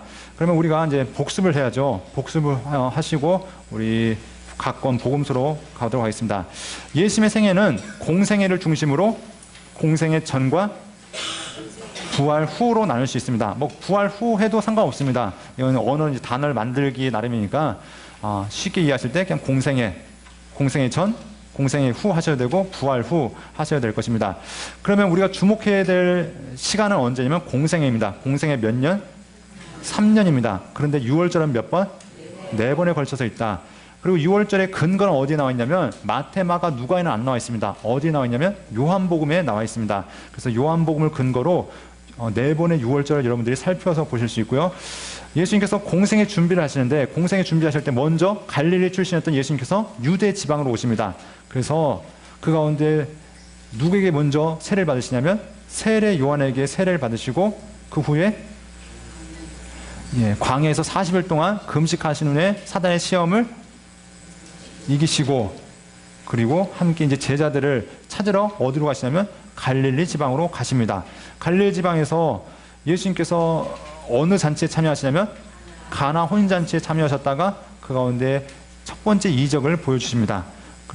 그러면서 예수님께서 아직 내 때가 이르지 않았습니다 라는 말씀을 하시지만 예수님께서 물이 변하여 포도주가 되어지는 표적을 보여주신 것을 우리가 확인할 수 있고요. 공생의 1년입니다. 어디로 가셔야 됩니까? 예루살렘으로 가셔야 됩니다. 예루살렘에 가시는데 얼마간의 시간이 있으시죠? 8개월 동안 있습니다. 이때 가장 중요한 사건은 누굴 만나시냐면 니고데모를 만나십니다. 니고데모를 만나서 사람이 어떻게 해야 영생을 줄 수 있습니까? 그때 내가 물과 성령을 거듭나지 아니하면 하나님 나라를 볼 수 없느니라 라는 말씀으로 거듭남의 비밀에 대해서 그리고 하나님이 세상을 어떻게 사랑하시는지에 대해서 말씀하신 모습이 나타나고요. 이 일이 마쳐진 다음에 내려오십니다. 내려오시는데 갈릴리에서 먼저 어딜 찾아갔습니까? 가나. 공생의 전에 중요한 사건도 어디 있었죠? 가나에 있었죠. 가나 혼인잔치에 있었죠. 공생의 1년 차에도 제일 먼저 찾아가신 곳이 가나입니다. 가나에 가셔서 왕의 신하의 아들을 고치시고 그 다음에 나사렛 자기 집에 찾아가십니다. 왜냐면 집을 오랫동안 비웠으니까. 갔는데 사람들이 예수님을 환호합니까 안 합니까? 안 하죠. 그래서 이사 가십니다. 어디로 이사 가시죠? 가버나움 이사 가시는데 거기서 사역을 하십니다. 어떤 사역을 하시냐면 제자들을 부르시고 복음을 전하시는데 특별히 유대인의 회당에서 귀신 들린 자를 쫓아내시고 하나님의 말씀을 전하시는 일들이 있습니다. 그리고 가버나움에서 특별히 제자들과 함께 온 갈릴리 지방을 다니시면서 1차 전도 여행을 하시고 그리고 세리 마태를 부르심으로 1차 전도여행, 1차 공생의 시간을 마치십니다. 이렇게 해서 부름받은 제자들이 한 5, 6명의 제자들이 있습니다. 정확하지 않은 이유는 자기의 이름을 드러내지 않았기 때문에 성경에 들어가는 사람 이름으로는 5명의 제자들이 1차 때 부름을 받습니다. 자, 이렇게 1차가 마무리되어지고 2차 다시 어디로 가십니까? 예루살렘으로 가십니다. 예루살렘으로 가시는데 예수님께서 중요한 사건을 이 가운데 행하십니다. 베데스다에서 38년 동안 병자가 아파서 있던 사람을 예수님께서 말씀 한마디로 고치신 다음에 논란이 있죠. 안식일날 행하시고 또 예수님이 하나님을 자기 아버지라고 했다고 신성모독이라고 해서 예수님께서 급하게 제자들과 함께 내려오실 수밖에 없었습니다. 내려오신 다음에 갈릴리에서 가장 먼저 하신 일이 무엇이냐면 제자들을 확장하시는 일이었습니다. 제자들 몇 명을 뽑으셨나요? 12명의 제자를 확장하십니다. 그리고 그 사람들과 함께 하나님 말씀을 가르치시고 특별히 세례 요한이 찾아옵니다. 세례 요한이 찾아와서 하는 얘기가 무엇이냐면 구약에서 예언한 메시아, 구약에서 오시겠다고 한 메시아가 당신입니까? 라고 묻는 모습을 보게 됩니다. 요한은 어떤 사람이냐? 우리가 이야기할 때 마지막 예언자, 마지막 선지자라고 이야기합니다. 이 마지막 예언자였던 이 요한은 메시아를 준비한 일을 했습니다. 그래서 우리 말라기에서 보았죠. 내가 엘리야를 보낼 것이다. 바로 이 엘리야의 사역을 세례 요한이 하게 되는데 예수님이 메시아인 것은 믿고 그에게 세례도 주었습니다. 그런데 예수님이 다니시는 그 모습을 보니까 메시아면은 구약 사람들이 생각하고 있던 그 메시아, 강한 왕권으로 이 나라를 정말 하나님의 나라로 왕성하게 세워나가야 될 것 같은데 그냥 조용하게 사람들 몇 명 끌고 왔다 갔다 하시는 걸 보니까 야, 저분이 정말 메시아가 맞나? 그러면서 의구심이 생깁니다. 그러면서 제자들 보내서 당신이 정말 메시아가 맞습니까? 할 때 예수님께서 지금 기적이 일어난 걸 통해서 성경의 예언이 성취되는 걸 통해서 너희가 날 믿어야 된다라는 것들을 말씀하십니다. 이런 가운데 예수님께서 진정한 메시아임을 세례 요한에게 증언하신 후에 갈릴리 2차 전도 여행을 다니시는데 먼저 가버나움 나인이라는 곳에서 백부장의 종을 고치시고 나인성 과부의 아들을 고치시는 일이 있었고요. 그리고 첫 번째 비유가 무엇이냐면 장터에서 피를 부는 아이의 비유를 드십니다. 그래서 너희가 피를 불어도 춤추지 않고, 그러면서 너희가 도대체 예수님이 오셨는데 반응하지 않는 그 악한 사람들 향해서 예수님께서 그들을 향해 비판하신 모습을 우리가 살펴볼 수 있습니다. 그리고 우리가 또한 살펴볼 수 있는 것이 예수님께서 중요한 일 가운데 하나가 예수님의 산상수훈이 이 가운데 나타나는 것을 우리가 살펴볼 수 있습니다. 예수님께서 사람들과 함께 모여서 하나님의 나라가 어떤 곳인지에서 예수 그리스도를 믿는 자들, 하나님을 따르는 자들이 어떤 생활 방식으로 살아가야 되는지에 대해서 말씀하는 것, 이것이 바로 이 2차 공생애 가운데 나타난 것을 확인할 수 있고요. 그리고 가다나 지방, 대부분은 다 갈릴리 지역에서 예수님이 다니시지만 어디에 가시냐면 갈릴리 지역에서 잠시 데가볼리 지역으로 가셨다가 거기서 병자 하나를 고치시고 오는 것을 우리가 볼 수 있습니다. 그리고 가버나움에서 혈루증 여인을 고치시는데 이 여인은 원래 예정이 없던 여인이었죠. 야이로의 딸을 고치러 가는 도중에 그 여인이 저 옷장만 만져도 내가 나음을 입겠다라고 하면서 예수님의 옷장을 만지고 치유함 받고, 또 야이로의 딸, 그 딸이 낫게 되어지는 일들도 우리가 확인할 수 있습니다. 이렇게 2차 전도여행이 2차 공생의 시간이 맞춰지게 된 것을 확인할 수 있습니다. 공생의 3년입니다. 공생의 3년은 어디서부터 시작하십니까? 네, 1차는 예루살렘, 갈릴리, 2차도 예루살렘, 갈릴리, 근데 3차는 갈릴리부터 시작합니다. 왜냐하면 지금 이 예루살렘은 문제가 있습니다. 어떤 문제가 있냐면 예수님에 대한 여론이 상당히 좋지 않습니다. 예수님을 죽여야 된다. 예수님 뭔가 문제가 있는 분이다. 그분은 하나님의 아들이 정말 맞는가? 뭐 여러 가지 논쟁들이 있으니까 예수님께 가지 않으시고 갈릴리 주변을 다니시면서 사역을 하시는데, 특별히 갈릴리 북부 지역 그리고 외곽 지역, 이방인 지역을 다니시면서 사역하시는 모습이 3차를 통해서 확인할 수 있습니다. 먼저 갈릴리 지역 가운데 가장 중요한 지역이 어디냐면, 여러분들이 기억하실 때 베세다를 가셨다. 베세다 하면 떠오르는 것이 무엇이라고요? 오병이어. 오병이어가 있고 그 다음날 무리를 거르십니다. 이런 이적들을 볼 수 있고요. 장로들의 유진에 대한 예수님의 견해도 이야기하십니다. 어떤 일이 있었냐면 지난주에 떡을 가지고 오지 않았죠. 그랬더니 떡 없는 것 때문에 서로 이야기할 때 장로들의 누룩을 바리새인들의 누룩을 주의하라 했더니, 야, 우리 떡 없었더니 예수님께서 누룩 얘기도 하시고 막 이런 얘기 했더니 그것이 아니라 그들의 전통, 그들의 삶의 방식을 주의해라, 이것들을 말씀하신 것을 우리 확인할 수 있습니다. 이방 지역을 다니시는데 두로와 시돈, 데가볼리, 가이사랴 빌립보로 가십니다. 두로 지방에서 어떤 여인을 만나십니까? 수로보니게 여인. 많은 사람들이 있었겠지만 성경은 어떤 여인을 기록하고 있냐면 예수님의 가신 목적이 누구한테 있었다? 수로보니게 여인. 예수님의 3년의 시간 길었을까요? 짧았을까요? 길다면 어떤 사람은 3년 왜 이렇게 기냐 얘기할 수 있지만, 하나님의 그 사역을 나타내기에, 하나님의 그 사랑을 나타내기에는 참 짧은 시간이었을 겁니다. 근데 그 짧은 시간에 틈을 내서 어디까지 가시면 저 북쪽 지방까지 가셔가지고 굳이 누굴 만나고 오세요? 수로보니게 여인. 가셨으면 좋은 얘기나 하시지. 아유, 그래, 고생 많이 했다, 내가 고쳐줄게, 이렇게 말씀하셔야 되는데 그것이 아니라 그 마음 팍사강해 해놓고 그때서 그 여인이 고백하니까 그래, 이런 믿음 내가 보지 못했다 하면서 칭찬하시는 모습. 예수님께서 일부러 하셨겠죠. 너희 봐라, 여기 이 이방 여인도 이렇게 믿음이 좋은데 너희 하나님의 백성이라고는 너희 유대인들, 너희는 그 믿음이 어딨냐 라면서 그들의 죽은 믿음을 향해서, 그들의 형식적인 믿음을 향해서 비판했던 것을 보게 됩니다. 그러면서 이 수로보니의 여인을 고치시고 데가볼리 지역에서 베세다에서 행했던 그 기적을 동일하게 행하십니다. 7병 2여의 기적을 통해서 4,000명이 먹고 7 광주가 남는 역사도 이 가운데 우리가 확인할 수 있습니다.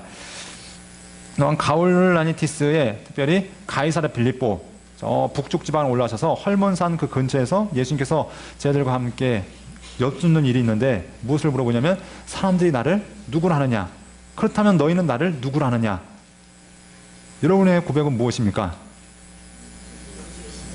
예수님은 저를 부자 되게 하시는 분이십니다.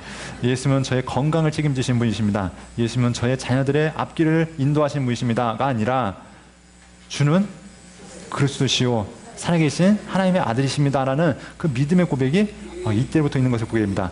예수님께서 지금까지 2년의 여정을 마치시고 3년차 됐을 때 이때로부터 예수님께서 자신의 죽음에 대해서 저희들에게 집중적으로 가르치기 시작합니다. 이전까지는 그냥 은근히 말씀하셨지만 드러내고 말씀하지 않으셨지만 이제 내가 십자가에 죽을 것이고 부활할 것이다 라는 것들을 저희들에게 말씀하셨을 때 베드로가 강하게 반대하죠. 예수님 그러시면 안 됩니다. 그런 일이 일어나면 안 됩니다. 제가 그 일을 맡겠습니다 하면서 아마 강하게 얘기했겠죠. 그런데 예수님은 그 베드로를 향해서 뭐라고 말씀하세요? 이 사탄아 물러가라 하면서 그 베드로의 그 고백을 질책하시는 것을 우리가 확인할 수 있습니다. 자, 이런 사건 가운데 높은 산에 올라가서 변화산에서 예수님께서 모세와 엘리야를 만나신다고 얘기했죠. 여러분들 이야기 기억하실 때 예수님 집 지어야 된다 이 얘기 기억하시면 안 됩니다. 네, 이 이야기가 아니라 이 사건은 무엇을 상징한다고요? 예수님은 구약의 완성이시다. 모세와 엘리야 구약을 상징하는 두 사람이 결국은 어떻게 돼요? 사라지게 되고 누구만 남게 되었다고요? 예수님만 남게 되었다고요. 구약의 모든 예언들이 누굴 통해서 완성되어진다고요? 예수를 통해서 완성되어진다는 것을 보여주는 것을 우리가 확인할 수 있습니다. 그리고 갈릴리로 이제 다시 돌아오는 과정 가운데 이제 제자들끼리 싸웁니다. 야, 누가 크냐? 누가 잘났냐? 그때 예수님께서 제자들을 훈련시키시는데 예수님의 가는 그 길은 어떤 길이에요? 높아지는 그 길이 아니라 죽으러 가는 길이고 낮아지는 길인 것을 말씀하고 있습니다. 그러면서 누가 크냐는 그 사람들 가운데 진정한으로 나를 따르는 사람은 십자가를 지고 따르는 삶이라는 것들을 말씀한 것을 우리가 확인할 수 있습니다. 이제 갈릴리의 사역에 맞춰지신 다음에 어디로 오시냐면 유대 지방으로 이제 오십니다. 이제 점점 그 6월절이 가까워지고 있죠. 그러면서 유대 베레아 지방으로 오시는데 그 지방 가운데 사역하시는 그 사역의 내용은 무엇이냐면 1차적으로 먼저 사마리아를 통과하십니다. 그러니까 사마리아는 예수님의 생애 가운데 총 몇 번 통과하시죠? 2번. 몇 차 때? 예, 공생의 1차, 1년차 때 한 번 통과하셨고 3년차 때 또 한 번 통과하신 것을 우리가 확인할 수 있습니다. 그래서 1년차에는 올라가시면서 통과하셨고 3년차에는 내려오시면서 통과하십니다. 그래서 제자들에게 사마리아 지방을 통과하면서 복음을 전하시고 제자들 파송하는 일이 이 일 가운데 있는 것을 확인할 수 있고요. 자, 유대 지방을 다니시면서 마리아와 마르다를 만나시고 그리고 예수님께서 말씀을 전하시고 날 때부터 소경된 사람을 예루살렘에서 고치시고 그리고 수전절에 그 목자와 양에 대해서 얘기하면서 예수님은 나는 양의 문이다 라는 것들을 이때 말씀하신 것을 보게 되고요. 또 유대 베다니 지방에서 나사로를 살리시는 모습을 우리가 확인할 수 있습니다. 그리고 여리고 지방에서 누굴 만나시죠? 삭개오. 그러니까 각 지방 하면은 이 사람 많은 사람들 만나셨겠지만 그 지방 가운데 핵심적인 한 사람 한 사람이 있었던 것을 확인할 수 있습니다. 그래서 삭개오를 만나시면서 한 사람을 구원하시는 역사가 그 가운데 있고요. 베다니 지방에서 마리아가 예수님의 발에 향유를 붓고 머리털로 씻기는 그런 일도 우리가 확인할 수 있습니다.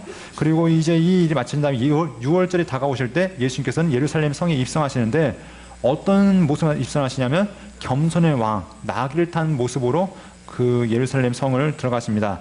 나귀를 타고 가셔서 성전에 가신 다음에 성전을 완전히 뒤집어 엎고요. 그리고 제자들과 함께 다락방에서 성경에 나온 다락방은 그냥 다락방이 아니라는 거 여러분 알고 계시죠? 네. 왜냐하면 성경이 기록되어질 당시는 이 유대 지방은 그래도 2층 집이 그래도 보편화되어 있었지만 우리나라 이 성경이 100년 전에 들어왔을 때 우리나라 2층 집이 많았을까요? 사람들이 방을 얘기하는데 2층 했더니 2층 무슨 방? 다락방 하면서 아마 그러지 않았을까 생각합니다. 지금 우리가 다락방이라는 개념이 거의 없죠. 왜냐하면 지금 다락방 있는 집이 거의 있나요? 없나요? 없겠지만 당시는 보편적인 그냥 우리나라의 상황이 다락방이 있는 것이 상황이기 때문에 방 위에 방이 있다니까 다락방이 얘기했겠지만 여러분 가보셨죠? 가보신 분들 아시겠지만 그 방이 다락방 수준인가요? 예, 우리나라의 다락방은 보통 부엌 위에 위치하죠. 그래서 가면은 안방을 통해서 벽장을 통해서 올라가면은 어떻게 했어요? 머리를 숙이고, 예, 보통 거기에 뭐가 있냐면 꽃감이 많이 들어있습니다. 그렇죠? 자, 그런데 여기는 어떤 곳이냐면 홀입니다. 거대한 홀. 그래서 성에 보니까 막 어마어마한 사람들이 들어갈 수 있을 정도로 큰 방인데 2층 집이었다. 2층 방. 이 가운데서 예수님께서 제자들과 함께 마지막 만찬을 하시는데 식사로 끝나신 것이 아니라 그들의 발을 씻기시고 마지막 날에 있을 일들에 대해서 예언하시고 제자들과 함께 감람산으로 가시면서 제자들에게 이런 말씀하시죠. 요한복음에 보면은 이런 말씀하십니다.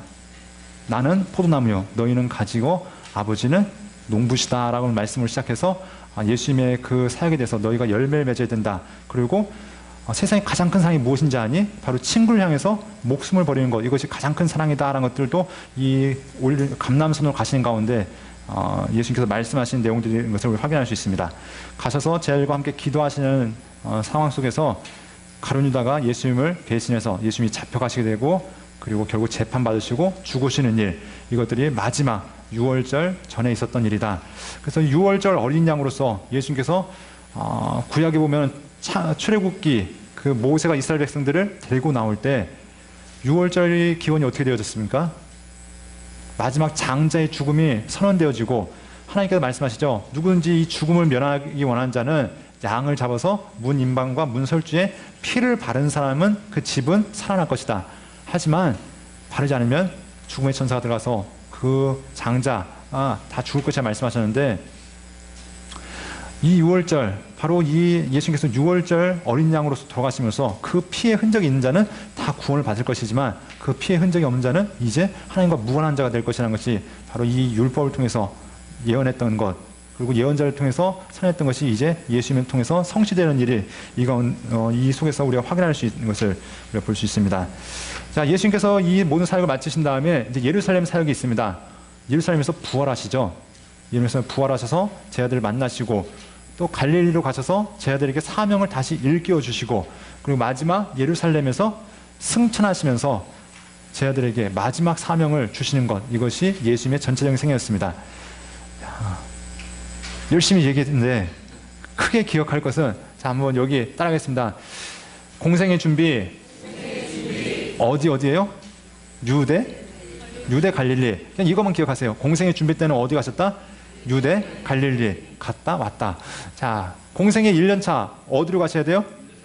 예루살렘 갈릴리. 왜냐하면 6월절이니까 6월절 가셨다가 오셨다. 공생의 2년 예루살렘 갈릴리.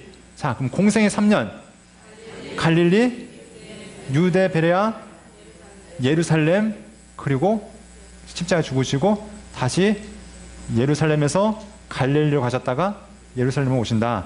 그러니까 왔다 갔다 하시는데 마지막만 어떻게 돼요? 순서가 바뀌었죠. 예, 유대 갈릴리가 아니라 갈릴리 유대로 바뀌어 있습니다. 그러니까 1차는 유대 갈릴리, 2차도 유대 갈릴리, 3차만 갈릴리 유대 예루살렘. 이렇게 기억하시면 어렵지? 예, 않습니다. 네. 자, 함께 따라하겠습니다. 유대 갈릴리, 유대 갈릴리, 갈릴리 유대, 예루살렘. 네, 이렇게 하시면 예수님의 3년의 시간이 정리되어집니다. 아직도 어려우신가요? 예, 저 목사님이 도대체 무슨 얘기를 하시는 건가? 아직까지 멍하고 계신 분이 있으신데, 자, 그러면 우리가 이렇게 해서 예수님의 그 모든 생애를 살펴보았습니다. 그러면 우리 잠시 5분만 쉬고, 네, 이제 복음서를 들어가도록 하겠습니다.